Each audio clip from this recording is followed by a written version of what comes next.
하나님의 긍휼을 얻은 자, 하나님의 긍휼에 초점을 맞춰서 말씀 보려고 합니다. 그동안 베드로전서 2장 9절 속에 택하신 족속, 왕같은 제사장, 또 거룩한 나라, 그의 소유된 백성, 그리고 그의 귀한 아름다운 덕을 선포하는 바로 이제 이 우리의 신분에 대해서 살펴봤습니다. 오늘 결국 이 모든 것이 하나님의 긍휼을 입은 자다 하는 그 관점에서 본문 말씀을 생각해 보겠습니다.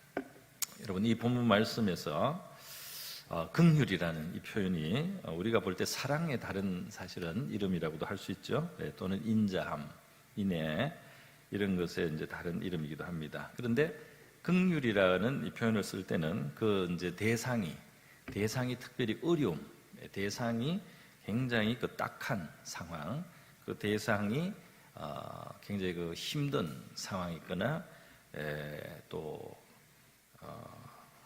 비참한 그런 상황이 있을 때 우리가 이제 이 사랑이 긍휼로 불쌍히 여김으로 이제 나타나는 거죠. 표현되는 것이죠.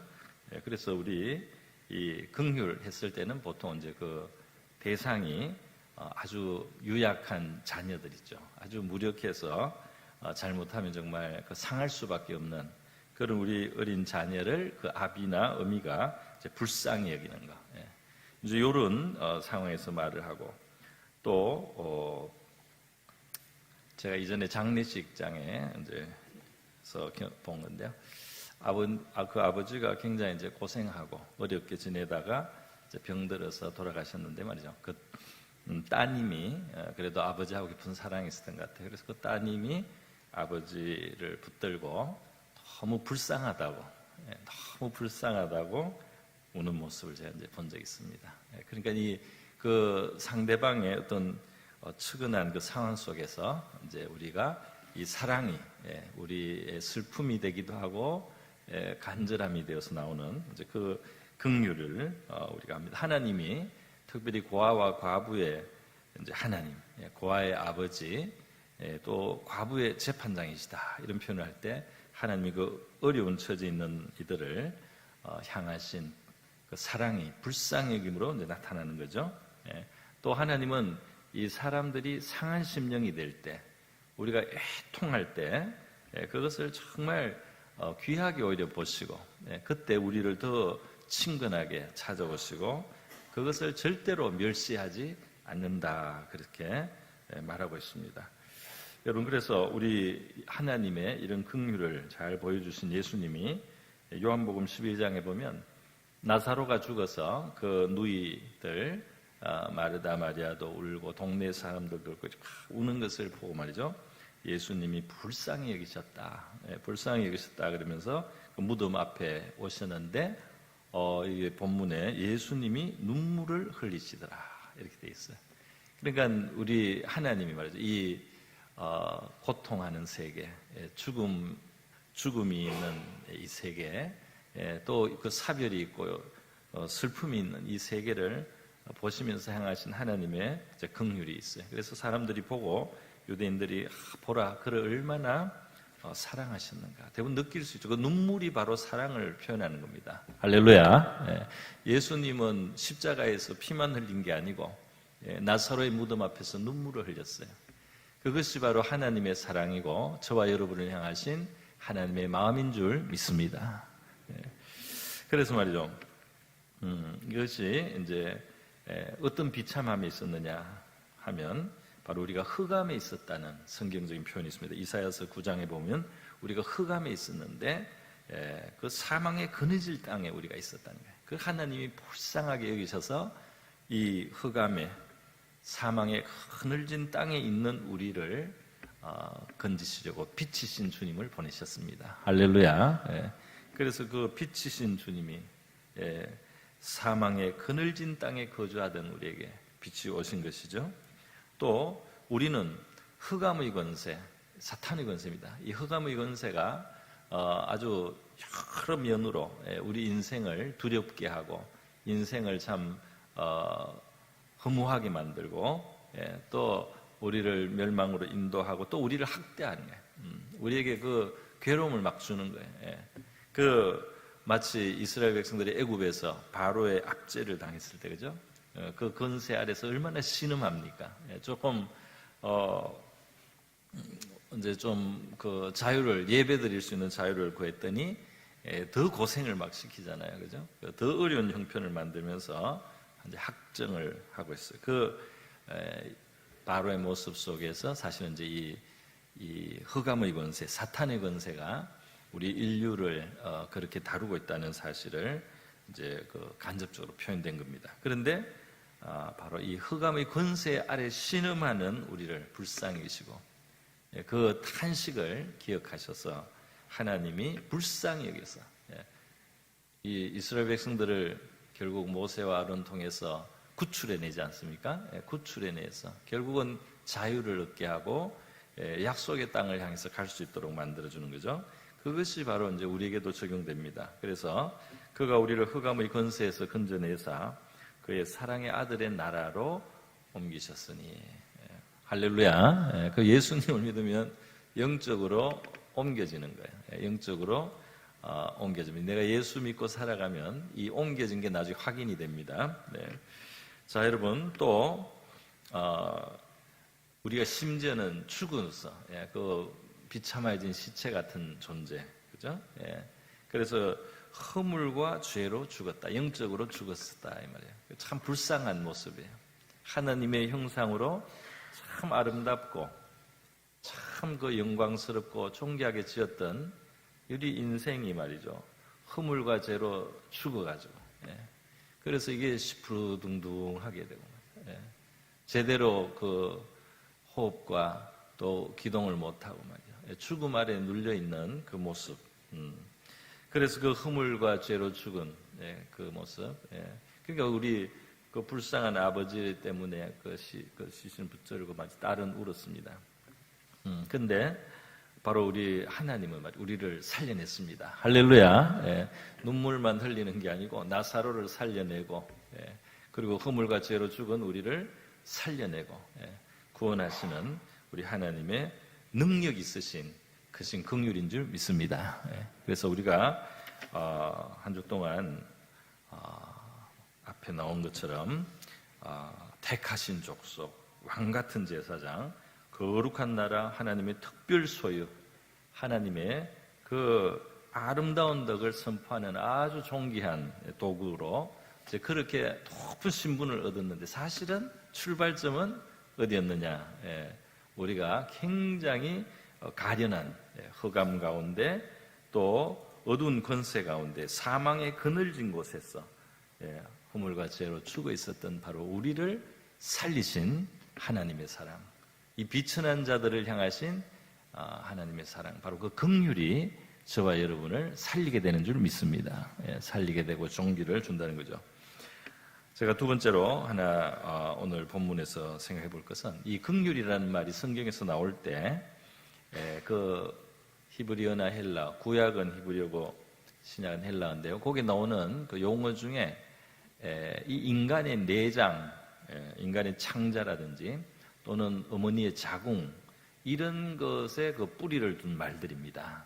그러니까 무슨 말이냐면 하나님의 긍휼은 말이죠, 그냥 불쌍히 여기는 게, 그냥 이렇게 불쌍히 여기는 그 행동, 그 어떤 혹은 그렇게 이제 그런 척하는 거예요. 그러니까 우리가 마음은 막 안동해도 너무 딱하니까 딱하다 말이라도 해주고 그냥 또 그냥 그렇게 있기가 미안해서 조금 도와주고 하는 이런 정도의 긍휼이 아닙니다. 하나님의 긍휼은 하나님의 속에서 이 불타는 것 같은, 하나님의 창자가 뒤틀리는 것 같은 하나님의 진심이 담겨 있는 그런 긍휼, 그런 사랑이라는 것을 우리 깨달아야 됩니다. 할렐루야. 이것이 깊은 사랑이라는 거예요. 이것이 깊은 사랑이라는 거예요. 우리 열왕기에 보면 솔로몬 앞에 두 여자가 찾아와서 그 아기 하나를 놓고 다투지 않습니까? 재판해달라고. 두 여자 중에 한 아기가 죽었어요. 근데 둘 다 아기를 낳았다가 한 아기가 죽었는데 이제 그 다른 여자가 그 아기를 훔쳐갔어요. 살아있는 아기를 훔쳐가지고 이제 자기 아기로 주장을 해서 이게 재판을 붙어서 왕 앞에 왔는데 뭐 가릴 수가 없습니다. 다른 사람은 누가 누군지 아기가 누군지 누가 알겠어요. 솔로몬이 하나님의 지혜로 그 큰 칼을 가져와가지고 애를 반 쪼개서 나눠주다가 이런 이제 짐짓 함정의 판결을 내렸어요. 그래서 신하들이 칼을 가져오려 이제 가고 막 이러니까 진짜 엄마 생모가 이 마음이 불붙는 것 같다고 그랬어요. 마음이 불붙는 것 같아서. 마음이 불붙는 것 같아서 있을 수가 없는 거예요. 우리도 그런 상황이 되면 뭐 당연히 그렇겠죠. 그러니까 이제는 애를 데리고 있은 욕심도 다 버렸어요. 애를 두고 싶은 애정이 있잖아요. 그죠? 그것도 다 버렸어요. 이 애를 살려야 되겠다는 생각밖에 없는 겁니다. 이 애의 생명이 막 이뤄지는 것을 견딜 수가 없는 거예요. 그래서 왕이시여, 저 여인에게 이 애를 주십시오. 쪼개지 말고 막 이러는 거예요. 이게 진짜 이제 생모의 마음이잖아요. 그죠? 근데 이제 그 생모가 아닌 사람은 뭐 질투와 시기 이런 걸로 애를 이제 훔쳐왔기 때문에 쪼개라고 오히려 이렇게 하는 거예요. 이게 얼마나 참 부끄러운 악한 모습이 그냥 폭로됩니까? 스스로 폭로하는 거죠. 그러니까 뭐 솔로몬이 아기를 포기한 자에게 이제 주지 않습니까? 근데 여기서 그 생모의 마음이 막 불이 붙어서 막 그렇게 되는 거 있죠. 이제 이런 것들이 바로 그겁니다. 이 자궁들이 막 움직인다. 이런 표현이 이제 그 안에 있는 것입니다. 그래서 여러분 이 생모는 아기를 위해서 자기의 그 애정을 버린 거예요. 그죠? 자기의 그 애착을 버리면서 희생하고 아들을 어떻게 살리려고 아들 내줬는데 하나님이 이제 우리를 향해서 가지고 계신 그 레헴, 라함 뭐 이런 비슷한 말입니다. 이게 불쌍히 긍휼히 기다리는 라함이고 자궁이 레헴이에요. 비슷하잖아요. 그 같은 뿌리예요. 그러니까 뭐냐면은 하나님이 독생자를 희생하는 겁니다. 할렐루야. 그리고 십자가의 그 고난, 십자가의 보혈, 십자가의 희생이라고 하는 것은 하나님의 참된 긍휼이 그렇게 하나님을 하게 만들었단 말이죠. 그러니까 이 하나님의 사랑은 그렇게 깊은 사랑이라는 사실을 저와 여러분이 깨달을 수 있기를 바랍니다. 그래서 우리 하나님의 사랑에 대해서 의심하거나 하나님이 그 사랑을 가볍게 하고 하나님이 우리에게 베푸신 것을 아주 그냥 별거 아닌 것처럼 굉장히 큰 우리의 잘못이 되는 것입니다. 여러분 마지막으로 우리 호세아서에서 말이죠. 호세아서에서 참 오늘 베드로전서인데 이 베드로전서에 지금 우리가 읽은 9절과 10절은 사실 이게 호세아서 그 9절은 출애굽기지만 이 10절은 바로 이제 호세아서에서 나온 말씀이에요. 호세아서에서 하나님의 사랑으로 우리를 백성이 아닌데 백성으로 부르고 또 우리가 긍휼을 못 입었는데 긍휼을 이제 입은 자가 되게 한다는 이 표현이 호세아서에 나오는 바로 말씀입니다. 자, 그런데 호세아서 2장에 있는 말씀인데요. 바로 이 말씀 바로 근처에 뒤에 뭐라고 하나님이 했냐면 그냥 백성이 아닙니다. 그 불쌍해서 긍휼해서 그냥 백성 정도로 만든 게 아니고 하나님이 호세아서 2장 19절에 이렇게 말하고 있어요. 같이 읽습니다. 시작. 내가 내게 장가들어 영원히 살되 공의와 정의와 은총과 긍휼이 여김으로 내게 장가들며 할렐루야. 여기 장가든다. 결혼을 여기 결혼의 개념을 이제 가져오신 거예요. 그러니까 이 긍휼로 끝나서 이렇게 건져 주셔서 어려운 데 있는 것을 불쌍해서 건져 주셔가지고 이렇게 안전한 데 이렇게 두는 정도의 긍휼이 아닙니다. 너무 불쌍해서 이걸 건질 뿐 아니라 자기 옆에 딱 붙여놓는 거예요. 할렐루야. 그 배필이 되는 거예요. 영적으로 하나님이 자기 바로 옆에 딱 붙여서 하나님과 늘 함께 하나님과 영원히 함께 할 수 있는 위치로 우리를 데려가신다 이 말입니다. 할렐루야. 그래서 이 장가들면 긍휼로 장가들겠다. 그래서 같이 살겠다. 같이 내게 니끼 되고 너의 모든 것은 내가 또 감당하고 책임지고 너의 근심은 나의 근심이 되고, 나의 풍성과 부요는 너의 풍성과 부요가 되고, 이렇게 결혼의 개념을, 그래 호세아를 하나님이 그 바람나서 정부를 따라서 집 나간 그 아내가 있는데 그렇게 될 여자를 호세아에게 결혼시켰어요.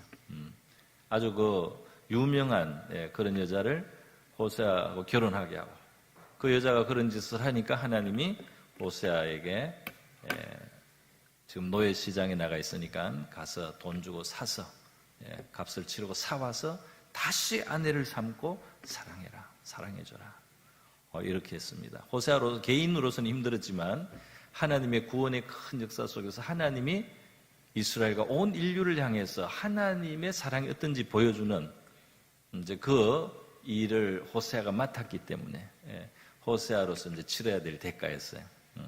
그래서 호세아가 그렇게 했습니다. 그렇게 했어요. 할렐루야.